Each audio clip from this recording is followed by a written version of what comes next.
فاعوذ باللہ من الشیطان الرجیم بسم اللہ الرحمن الرحیم اتل ما اوحی الیک من الکتاب واقم الصلاة ان الصلاة تنہی عن الفحشاء والمنکر ولذکر اللہ اکبر واللہ یعلم ما تصنعون صدق اللہ مولانا العظیم۔ سامعین گرامی، سورۃ العنکبوت قرآن مجید کا 29واں سورہ ہے اور اس کی آیت نمبر 45، 21ویں پارے کی پہلی آیت۔ یہ وہ زمانہ ہے کہ جب رسول اللہ صلی اللہ علیہ وسلم نے لوگوں کو اللہ کی طرف بلانا شروع کیا اور آپ کی مخالفت بھی پورے عروج پر آنا شروع ہو گئی، اور یہ اللہ تعالیٰ کی سنت ہر دور میں رہی ہے اور قیامت تک اس کی مختلف شکلیں ظاہر ہوتی رہیں گی کہ جب بھی اللہ کی طرف لوگ پکارنے کے لیے بلانے کے لیے اٹھیں گے تو لازماً اس کی مخالفت ہوگی، کیونکہ انسان جو سیدھے راستے پر چلنا چاہتا ہے اس کا ازلی دشمن ایک مستقل مزاجی کے ساتھ اور اللہ تعالیٰ کی طرف سے ایک مستقل ملنے والا اذن اور اجازت کہ وہ قیامت تک اپنی کارروائیاں کرتا رہے گا، تو وہ لازماً رکاوٹ بنتا ہے اور بناتا ہے۔ اس لیے بہت سارے علماء نے احادیث کی روشنی میں، قرآن مجید کی آیات کی روشنی میں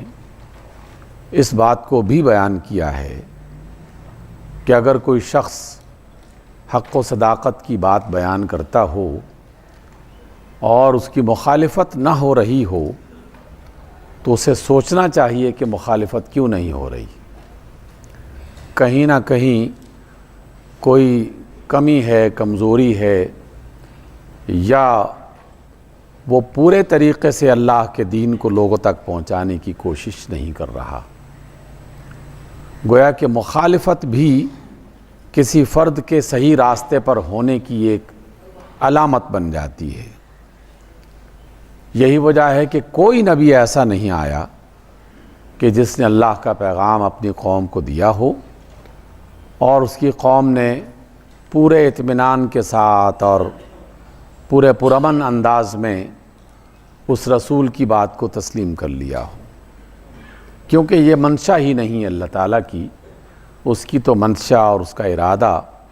جس کے مطابق اس نے منصوبہ بندی کر رکھی ہے، اس میں کشمکش اور مقابلہ اور مارکہ آرائی یہ اس کا حصہ ہے۔ یہ مارکہ آرائی انسانی دل و دماغ میں بھی ہوتی رہتی ہے، بے شمار اچھے برے خیالات اس کے دل و دماغ میں اترتے رہتے ہیں، اور ایک مومن اس میں مقابلہ کرتے ہوئے برے خیالات کو نکالتا ہے، اچھے خیالات کو پروان چڑھاتا ہے۔ معاشرے کے رسم و رواج اس کے راستے میں رکاوٹ بنتے ہیں، غلط راہ پہ چلنے والے لوگ جن کو آسانی سے مال کمانے کی عادت پڑ جائے، اور بددیانتی اور جھوٹ اور کرپشن جن کی گھٹی میں پڑ جائے، وہ پھر ٹھنڈے پیٹوں کبھی قبول نہیں کرتے حق کی بات کو۔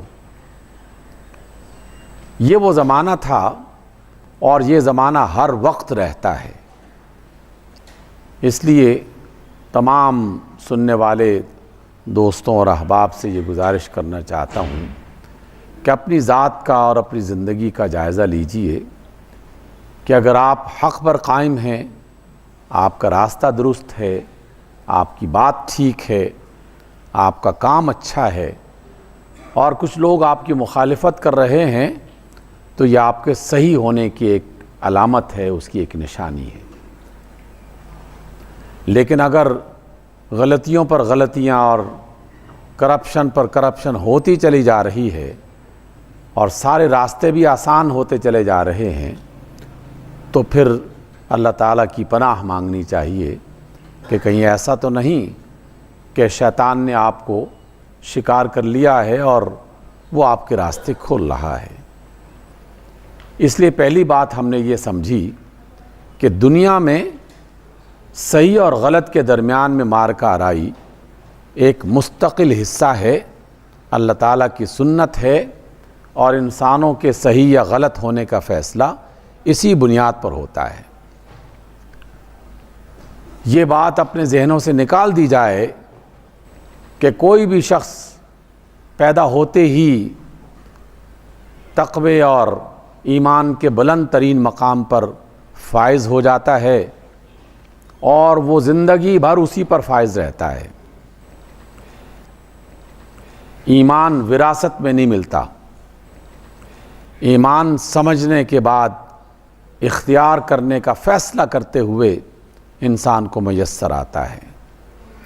جو لوگ اس غلط فہمی میں مبتلا ہیں انہیں اس غلط فہمی سے نکل جانا چاہیے۔ اللہ نے یہ بات اپنے انبیاء کو بھی اس طریقے سے عطا نہیں فرمائی کہ تمہیں پریشان ہونے کی ضرورت نہیں ہے، ان کے لیے بھی امتحان، کشمکش، جدوجہد، مقابلہ، یہ ان کی سنت میں اور ان کے طریقے میں رکھا ہے۔ دوسری بات کہ جب ہم امتحان میں پڑے ہوئے ہیں اور لازماً اس میں پڑھنا ہے، یہ اللہ کے منصوبے کا حصہ ہے، تو پھر اچھا مقابلہ کرنے کے لیے ہمارے پاس تیاری کیسے ہونی چاہیے، اس کا سورس کیا ہے، اس کا ذریعہ کیا ہے، کیسے ہم شیطان جو میرا اور آپ کا دشمن ہے اس کا مقابلہ کر سکتے ہیں۔ آج کی اس آیت میں یہ بات سمجھائی گئی ہے۔ رب ذوالجلال نے 2 طریقے بتائے ہیں کہ 2 طریقوں کو اختیار کر لو اور 2 وسیلوں کو اختیار کر لو تو تم شیطان کا مقابلہ آسانی سے کر سکتے ہو۔ پہلا طریقہ ہے اتل ما اوحی الیک من الکتاب، کتاب میں سے جو آپ کی طرف وحی کی جا رہی ہے، آیات یا سورتیں یا پیغام، جو وحی اللہ کی طرف سے آ رہی ہے اس کی تلاوت کرتے رہیں۔ اور یہ بات ہم بارہا سمجھ چکے اور دہرا چکے، مزید دہرانے کی ضرورت ہے کہ قرآن مجید میں جہاں بھی تلاوت کا ذکر آیا ہے تو وہ محض ناظرہ قرآن مجید پڑھنے کے لیے نہیں استعمال ہوا، بلکہ سوچ سمجھ کے پڑھنے کے لیے تلاوت کا لفظ کہا گیا ہے۔ اور اسی وجہ سے قرآن کی آیات یہ بتاتی ہیں ایمان والوں کی نشانی کے طور پر کہ جب ان کے سامنے قرآن مجید کی آیات تلاوت کی جاتی ہیں تو ان کے ایمان میں اضافہ ہو جاتا ہے۔ تو اضافہ تو تبھی ہوگا کہ جب بات سمجھ میں آئے گی، جب بات سمجھ میں نہیں آ رہی تو محض ترنم جو ہے وہ وقتی طور پر چند لمحوں کے لیے انسان کو متاثر ضرور کر سکتا ہے، لیکن وہ زندگی نہیں بدلتا، انسانوں کو رہنمائی عطا نہیں کرتا۔ وہ ایک اچھی آواز، اور اچھی آواز کسی بھی موقع پر انسان کو وقتی راحت اور وقتی تسکین عطا کرتی ہے، لیکن زندگیاں بدلنے والی چیز وہ اس کے اندر چھپا ہوا پیغام ہے، وہ رہنمائی ہے جو اللہ نے اپنی کتاب میں انسانوں کے لیے رکھی، اور کتاب کو رسول اللہ کے ذریعے صلی اللہ علیہ وسلم ہم تک پہنچایا۔ اس لیے پہلا کام وہ ہے اتل ما اوحی الیک من الکتاب، اے نبی جو آپ کو کتاب میں سے وحی کی جا رہی ہے وہ ان کے سامنے تلاوت کرتے رہیں، انہیں بتاتے رہیں، انہیں سمجھاتے رہیں۔ اس اعتبار سے اگر ہم غور کریں تو قرآن مجید کی آیات پر غور کرنا اور ان کو سیکھنا یہ ہمارے روزمرہ کا کام ہونا چاہیے، یعنی اس میں کبھی بھی انسان کو غافل نہیں ہونا چاہیے،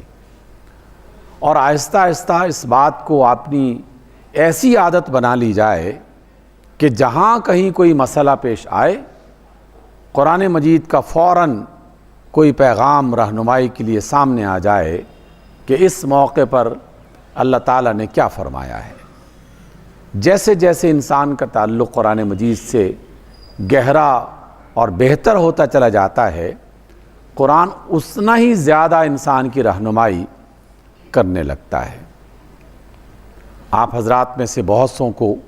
ممکن ہے یہ تجربہ ہوا ہو، مجھے کچھ ایسے افراد سے ملنے کا اتفاق ہوا ہے، اللہ تعالیٰ کے وہ نیک بندے قرآن مجید سے اس قدر وابستہ ہوئے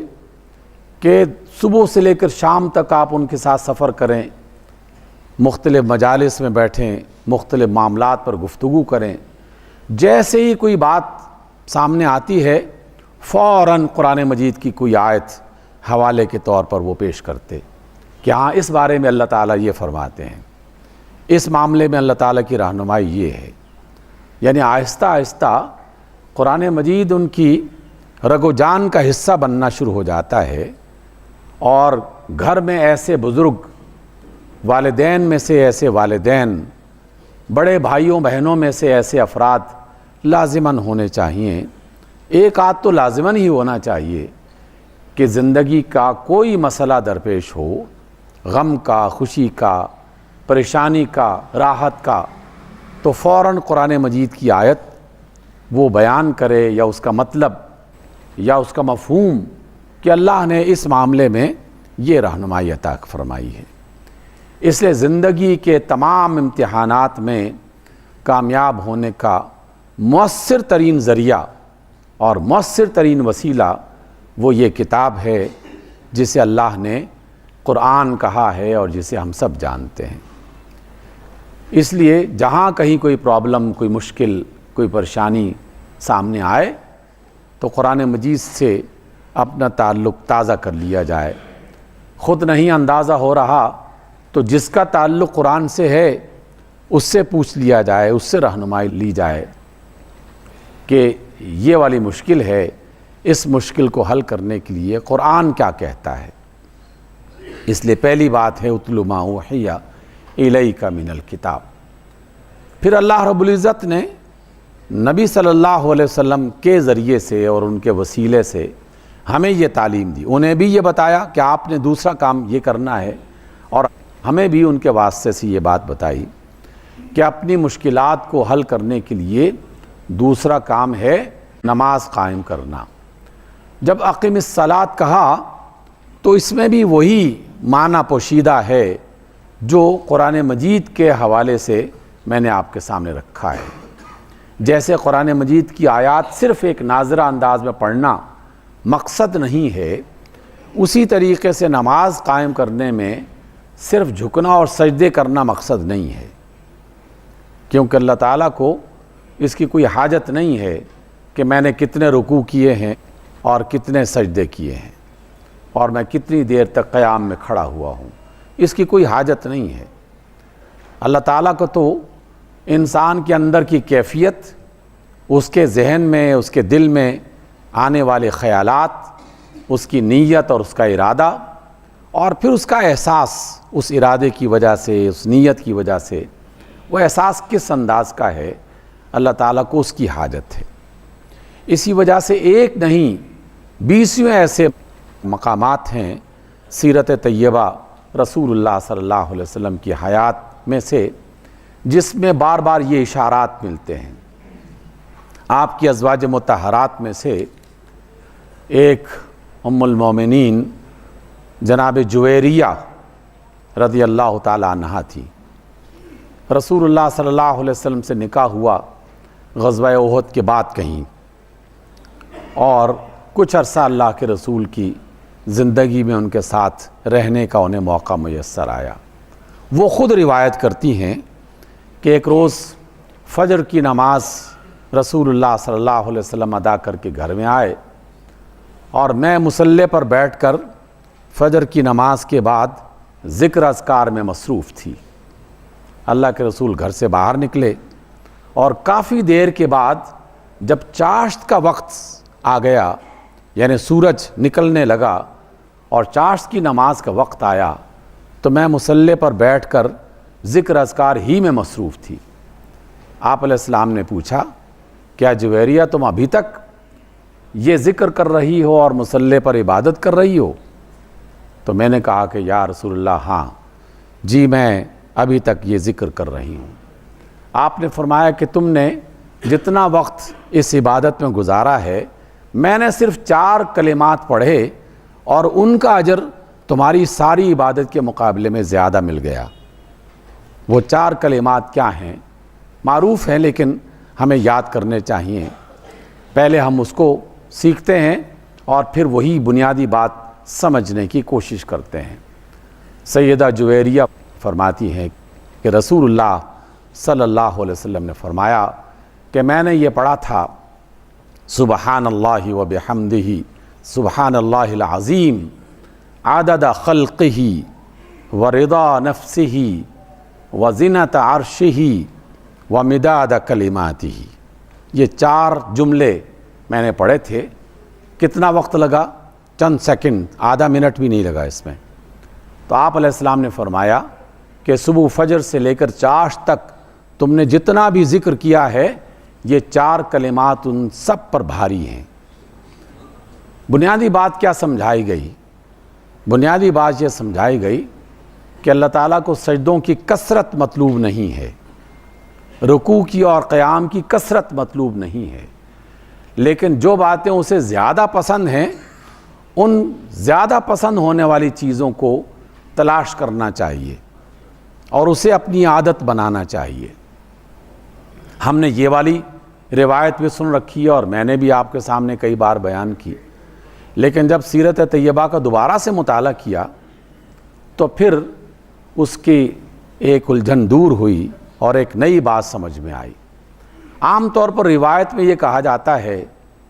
کہ رسول اللہ صلی اللہ علیہ وسلم نے تعلیم دی کہ نماز جو فرض ادا کر لو تو ہر فرض کے بعد 33 بار سبحان اللہ، 33 بار الحمدللہ اور 33 بار اللہ اکبر یا 34 بار اللہ اکبر کہا کرو۔ لیکن جب میں نے روایات کی اصل سیرت میں پڑھی تو سیدنا علی ابن ابی طالب علیہ السلام کرم اللہ وجہہ، جنہیں یہ سکھایا گیا تھا سیدہ فاطمہ کے ذریعے سے، وہ روایت کرتے ہیں کہ رسول اللہ صلی اللہ علیہ وسلم نے فرمایا کہ ہر نماز کے بعد 10 مرتبہ سبحان اللہ، 10 مرتبہ الحمدللہ، 10 مرتبہ اللہ اکبر، بس یہ پڑھ لیا کرو۔ اور رات کو سونے کے لیے عشاء کی نماز پڑھو تو عشاء کی نماز کے بعد 33 مرتبہ سبحان اللہ، 33 بار الحمدللہ اور 34 بار اللہ اکبر۔ تعداد کی یہ کمی کیا چیز بتا رہی ہے؟ یہ چیز بتا رہی ہے کہ حقیقت میں تو اللہ تعالیٰ کو تعداد سے کوئی سروکار ہی نہیں ہے، وہ تو ان لفظوں کی نیت اور کیفیت کو دیکھتا ہے کہ یہ بندہ اللہ اکبر کہہ رہا ہے تو کس حال میں کہہ رہا ہے، سبحان اللہ کہہ رہا ہے تو کس کیفیت میں کہہ رہا ہے، الحمدللہ کہہ رہا ہے تو کون سی حالت ہے اس کے دل کا حال کیا ہے۔ سیدنا علی فرماتے ہیں کہ میں نے پھر اللہ کے رسول صلی اللہ علیہ وسلم کا یہ فرمان زندگی بھر نہیں چھوڑا۔ کسی نے پوچھا کہ جب آپ جنگوں میں شریک ہوتے تھے اور جنگ میں تو خوف و ہراس اور بھگدڑ والی کیفیت ہوتی ہے، کیا اس حالت میں بھی آپ نے اس تسبیح کو نہیں چھوڑا؟ تو فرماتے ہیں کہ نہیں، اس حالت میں بھی میں نے ان تسبیحات کو نہیں چھوڑا۔ تو بنیادی بات سمجھنی چاہیے کہ کلمات بے شک کم ہوں، نوافل کی تعداد بے شک کم ہو، قرآن مجید کی تلاوت بے شک کم ہو، لیکن سلیقے سے کی جائے، سوچ سمجھ کر کی جائے، توجہ اور نیت کے اخلاص کے ساتھ کی جائے،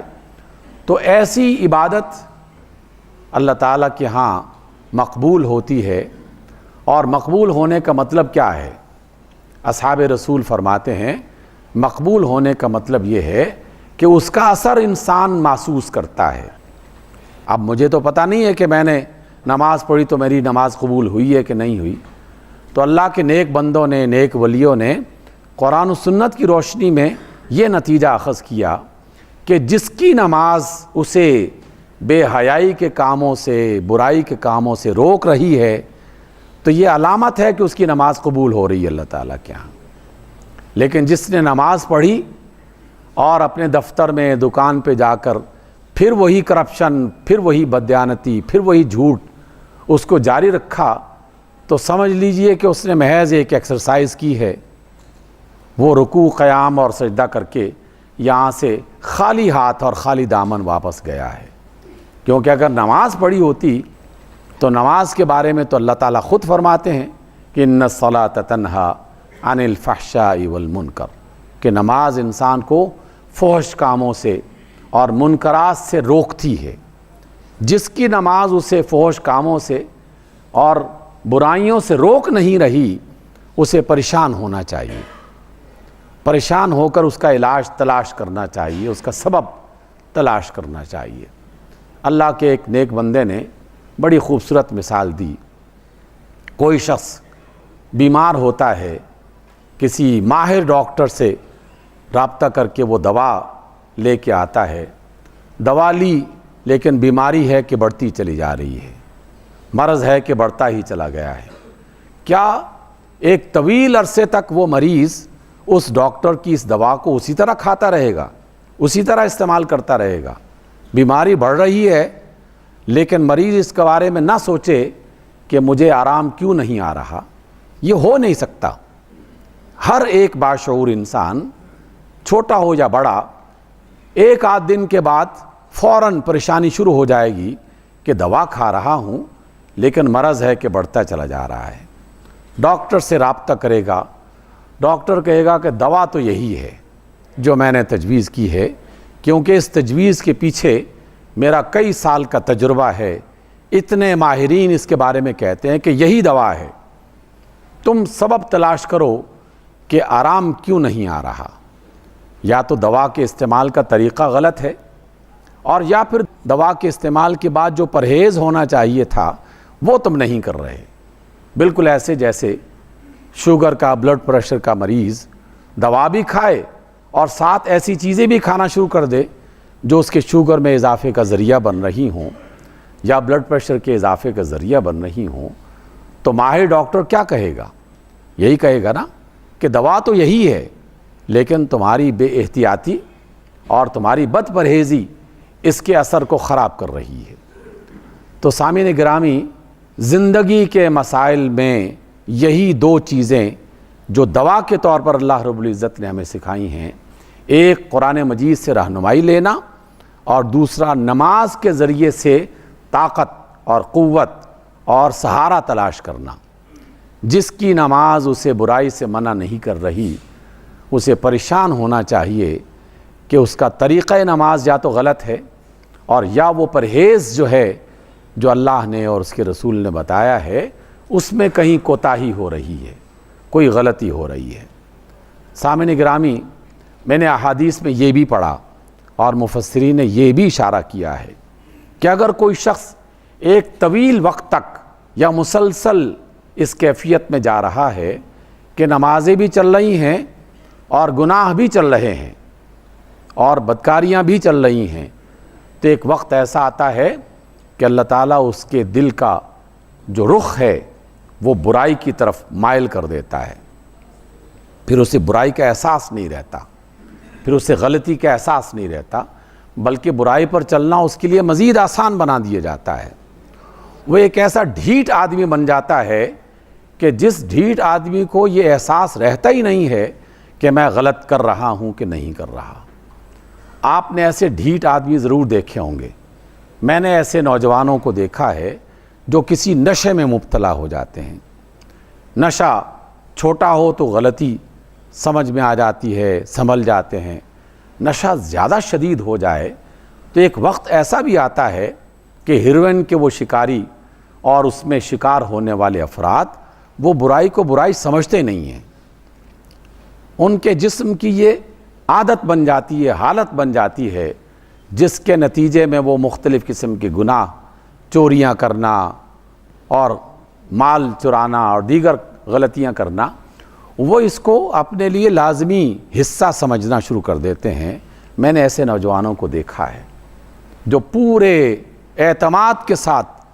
ان برائیوں کو کر رہے ہوتے ہیں اور بیمار بھی ہو رہے ہوتے ہیں، چلنے کی سکت نہیں ہوتی، اٹھنے کی طاقت نہیں ہوتی، لیکن غلطی ہے کہ مسلسل ان کے ساتھ ہو رہی ہے۔ تو بالکل ایسا ہی اگر ہماری نمازیں ہمیں برائیوں سے نہیں روک رہیں تو پریشان ہونا چاہیے۔ اپنی نمازوں کو درست کرنے کے لیے آسان سا نسخہ، آسان سا طریقہ رسول اللہ صلی اللہ علیہ وسلم نے سکھایا۔ ارادہ کیجئے آج سے، اللہ تعالیٰ سے دعا کے ساتھ اس کا آغاز کیجئے کہ جو میں نماز پڑھتا ہوں اس میں جو کلمات میں ادا کرتا ہوں ان کلمات کا معنی مجھے آنا چاہیے۔ معنی آ جائے گا تو ایک مرحلہ طے ہو جائے گا، لیکن ایسا نہیں ہے کہ معنی آ جائے گا تو بات ختم ہو جائے گی، نہیں، بات پھر شروع ہوگی۔ میں اللہ کا شکر ہے، اس کا احسان ہے، عربی زبان سے واقف ہوں، عربی زبان ایسے ہی بولتا ہوں جیسے میں اردو بول رہا ہوں، قرآن مجید کی آیات کو ایسے ہی سمجھتا ہوں جیسے اردو کی کوئی کتاب پڑھتا ہوں، لیکن اس کے باوجود 20 مرتبہ نماز ایسے گزر جاتی ہے کہ پتہ نہیں چلتا کہ کتنی رکعتیں پڑھی ہیں، کون سی تسبیحات کتنی پڑھ لی ہیں، اس لیے کہ اس کا تعلق صرف علم سے نہیں ہے، توجہ سے ہے۔ توجہ ہوگی تو علم مدد کرے گا، علم معاونت کرے گا، توجہ نہیں ہوگی تو پھر علم بالکل خاموش ہو جائے گا اور انسان کو پتہ بھی نہیں چلے گا، اور اگر علم بھی نہ ہو تو پھر توجہ کرنا مشکل ہو جائے گا، انسان کو پتہ ہی نہیں ہے کہ سبحان ربی العظیم پڑھ رہا ہے، اس کا مطلب کیا ہے۔ اس اعتبار سے آج کی اس آیت میں جو سورۃ العنکبوت کی 45ویں آیت ہے، اللہ تعالیٰ نے 2 دوائیں بتائی ہیں اپنے تمام حالات کی خرابیوں کو دور کرنے کے لیے۔ ایک دوا ہے قرآن مجید سے پوچھا جائے کہ اے اللہ کی کتاب، میری اس مشکل میں تو کیا بتاتی ہے، اور دوسرا ہے کہ جہاں کوئی پریشانی اور مشکل ہو فوراً اللہ کے سامنے سجدہ کیا جائے، سر جھکایا جائے، نماز پڑھی جائے۔ اسی وجہ سے رسول اللہ صلی اللہ علیہ وسلم کے معمولات میں سے کہ کسی بھی کام کے آغاز میں اور کسی بھی کام کے اختتام پر نماز کا 2 نفلوں کا اہتمام کیا کرتے تھے، نفل بھی مختصر۔ میں آخری بات بیان کر کے ختم کرتا ہوں، نفل بھی مختصر، یعنی جتنے بھی وہ نوافل ہیں جو سفر کے لیے، بیماری کی حالت میں، مشکل کی حالت میں، حاجت کی صورت میں، استخارے کی حالت میں پڑھے ہیں، اس میں فاتحہ کے بعد صرف قل یا ایھا الکافرون، اور دوسری رکعت میں فاتحہ کے بعد صرف قل ھو اللہ احد، یعنی آیتوں کو مختصر، صورتیں مختصر، رکعتیں مختصر، لیکن یاد کرنے کا ایک ذریعہ ہے نماز، اللہ تعالیٰ کو یاد کرنے کا ایک بہت عظیم الشان وسیلہ ہے۔ اللہ تعالیٰ سے دعا ہے کہ اللہ مجھے بھی اور آپ کو بھی قرآن سے رہنمائی اور نماز سے مدد حاصل کرنے کی توفیق عطا فرمائے۔ اقول قولی ھذا واستغفر اللہ لی ولکم۔